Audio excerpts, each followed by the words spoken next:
I remember my first, it was Julie's little cousin. He was about 5 years old. I walked out. He was the first to speak to me, and he said, "How many bad people did you kill?"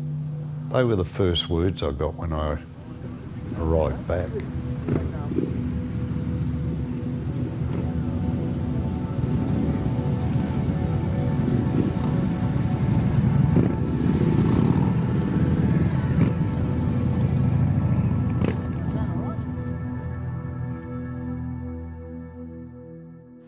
It is life-consuming.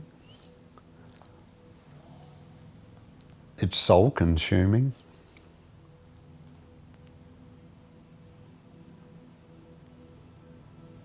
It's hell. I'm not sure how to explain PTSD.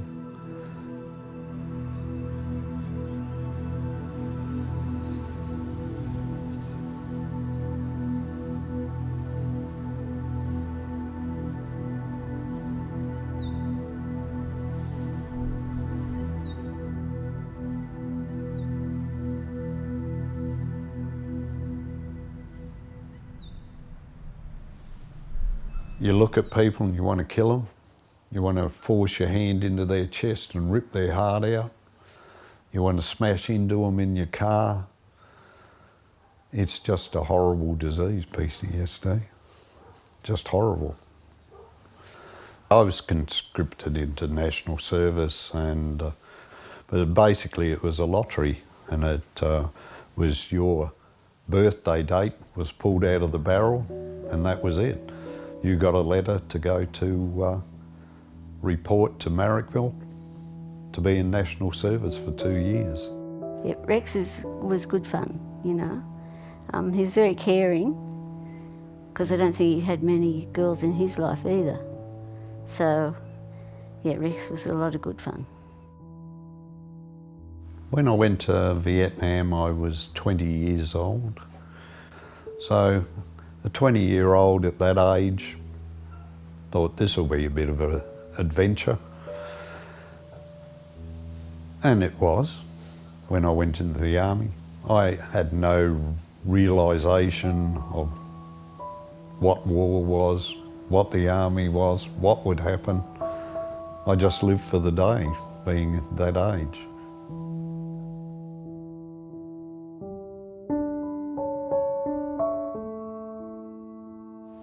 My experience of Vietnam was it was a hot, humid, and then it would change to a dry, hot place. It smelt like a wet dog's kennel. It was a place that turned you into an animal. You felt when you came back you were less than human. It was a place where, because of my childhood, I had great empathy for people there, for children. It was a place I felt I never should have left, that I should have died there.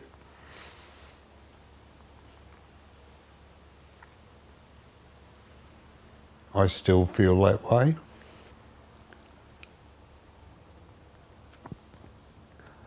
I feel that I failed the people there. When I came back, I felt that was my home, not Australia. At least the people there cared.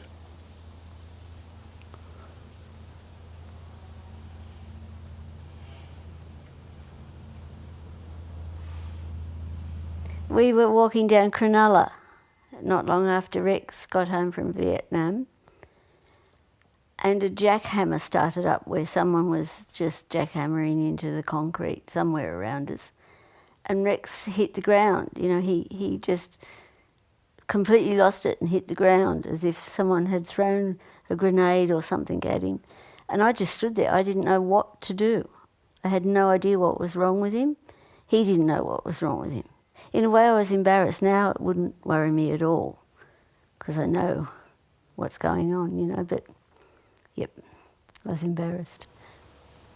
Julie's uncle, who used to be in the fire brigade, said, why don't you give the fire brigade a go?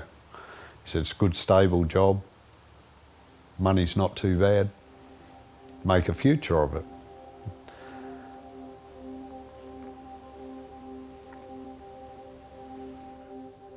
It was hard to know what he was feeling because he would have a bad fire and he would come in and say, they're bag tagged and on their way. And I'd just say, you know, well, don't you think you should talk to someone? And he'd say, no, they're bag tagged and on their way. And that was that. I felt that I was going to make things right by rescuing people. This was going to make up for what I didn't finish in Vietnam.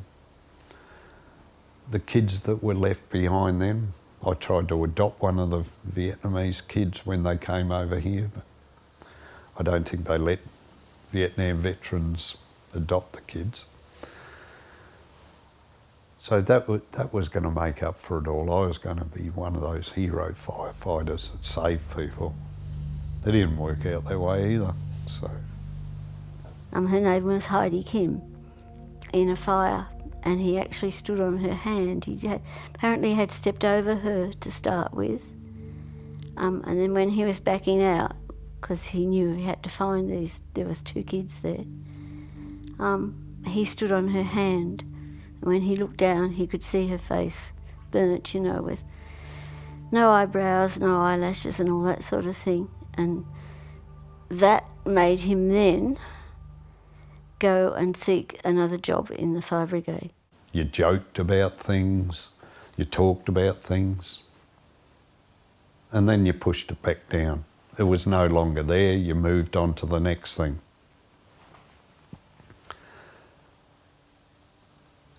Eventually, all that bubbles up. It all bubbles up. I'd had everything I wanted in the brigade. I had a successful career. They were paying me specialist wages.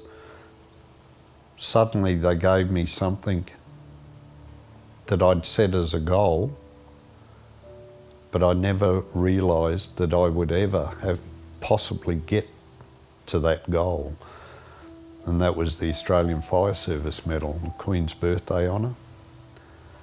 That was the beginning of the end. That was, they took my one goal away. I couldn't see any further past that. And that's when I broke down.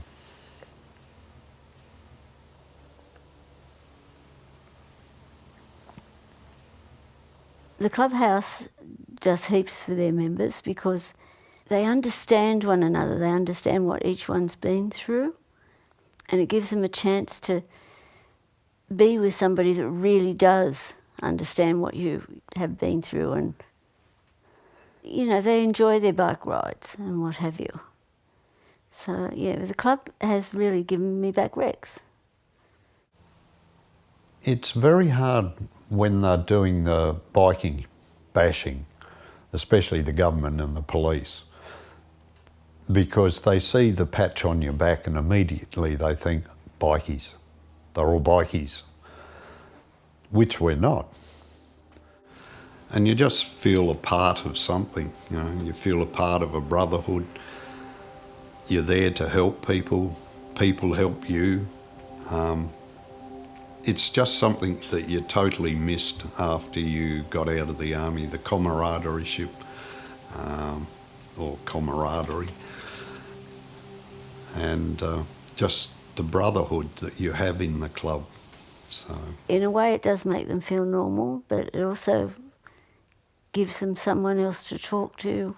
You know, Rex can sit there till 2 or 3 in the morning talking to them and getting it out of their system. But so I don't really know what normal is really, for them anyway.